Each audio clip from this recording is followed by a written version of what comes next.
कि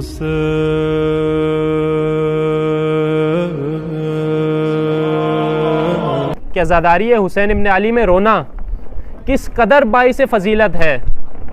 इस कदर बाइस फ़जीलत है कि जब उनकी रिवायातें बयान की जाती हैं, जब उसका सवाब बयान किया जाता है, तो इंसान के अंदर एक बेयकीनी की कैफियत पैदा हो जाती है कि इंसान कहता है इस कदर सवाब इतने से अमल पे। तो उस बेयकीनी की कैफियत को दूर करने के लिए उलमा जो है वो एक हिकायत बयान फरमाते हैं, एक हिकायत बयान फरमाते हैं कि जिस हिकायत को सुनकर उस कैफियत को हम समझ सकते हैं।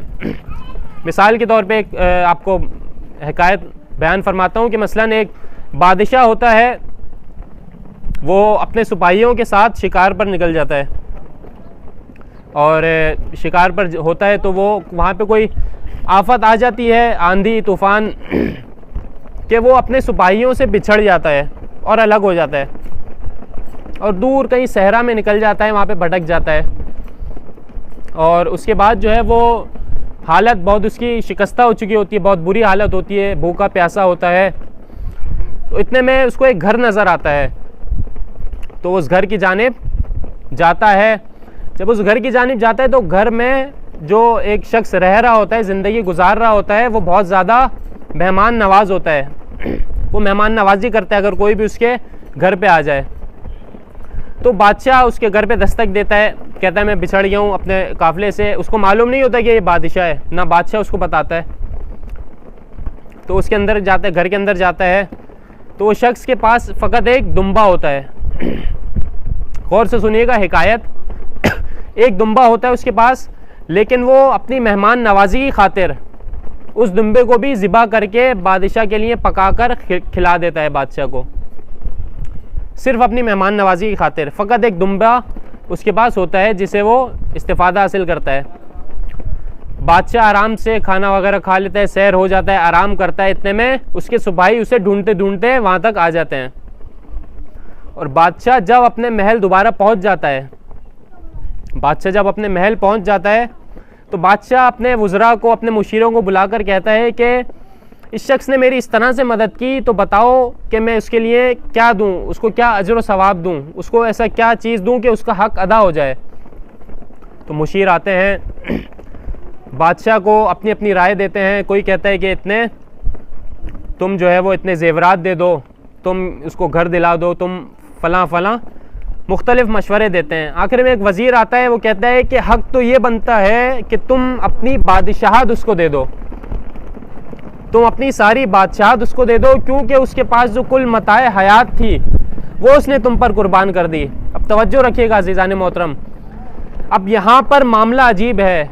हुसैन इब्न अली जिसने अपना सब कुछ कुर्बान कर दिया, सब कुछ कुर्बान कर दिया, और वहाँ पर जो खुदा है, वो जो बादशाह है, उसकी मिल्कियत लामहदूद है। यहाँ पर जो बादशाह है उसकी मिल्कियत महदूद है, लेकिन वो जो बादशाह है उसकी मिल्कियत लामहदूद है। ये मामला बड़ा अजीब है। तो अज़ादारे हुसैन इब्न अली जितनी झोली फैलाएगा, खुदाए हुसैन उसकी उतनी झोली भरेगा इंशाअल्लाह। नाराए तकबीर, अल्लाहु अकबर, नाराए रिसालत, नाराए हैदरी, बराए खुशनुदिए इमामे ज़माना बुलंद पर सलवात। अल्लाहुम्मा सल्ली अला मुहम्मद व आले मुहम्मद। जी, तो कुछ बहुत सारी रिवायतें हम इस तरह से सुनते हैं कि मसलन इस कदर सवाब, तो हिकायत से हमारे जहन में बात वाज़े हो जाती है कि वो खुदा जिसकी मिल्कियत लामहदूद है, वो जितना चाहे अता कर सकता है। और हक़ क्या बनता है, आप तवज्जो रखिएगा, हक़ क्या बनता है, हिकायत जहन में रखिएगा।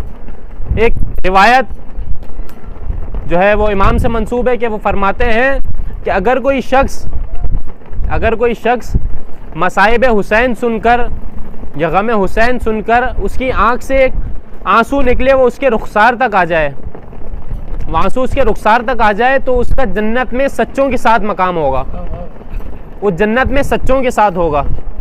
आपके सामने कुरान मजीद की सूरह तौबा की आयत की तिलावत का शर्फ हासिल किया कि या अय्युहल्लज़ीना आमनू इत्तक़ुल्लाह वकूनू मअस सादिक़ीन, कि ए ईमान लाने वालों, अल्लाह का तकवा इख्तियार करो और सच्चों के साथ हो जाओ। ये सच्चे कौन है इंशाअल्लाह अर्ज़ करेंगे। खुदा क्या कह रहा है कि उस शख्स का मकाम जन्नत में सच्चों के साथ होगा, जिसकी आंख से एक कतरा अश्क बह कर उसके रुखसार तक आ जाए। और इसके अलावा भी बहुत सारी रिवायतें हमें मिलती हैं कि मसलन अगर किसी का चेहरा बेचैनी की कैफियत में आ जाए, मसाइब अहले बैत सुनकर, मसाइब इमाम हुसैन सुनकर किसी के चेहरे पर बेचैनी की कैफियत आ जाए, तो खुदा दुनिया में और क़यामत के बाद उसके चेहरे से बेचैनी को दूर कर देगा, उसके चेहरे से बेचैनी को ख़त्म कर देगा, वो पुरसुकून हो जाएगा।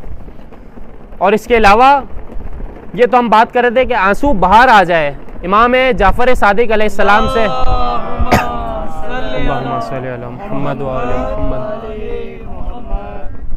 से रिवायत है कि फरमाते हैं कि अगर किसी की आँख में मक्खी के पर के बराबर आंसू आ जाए, नमी आ जाए, सिर्फ मक्खी के पर के बराबर, तो खुदा उसको जन्नत में आला मकाम अता करेगा। या रब्बल आलमीन।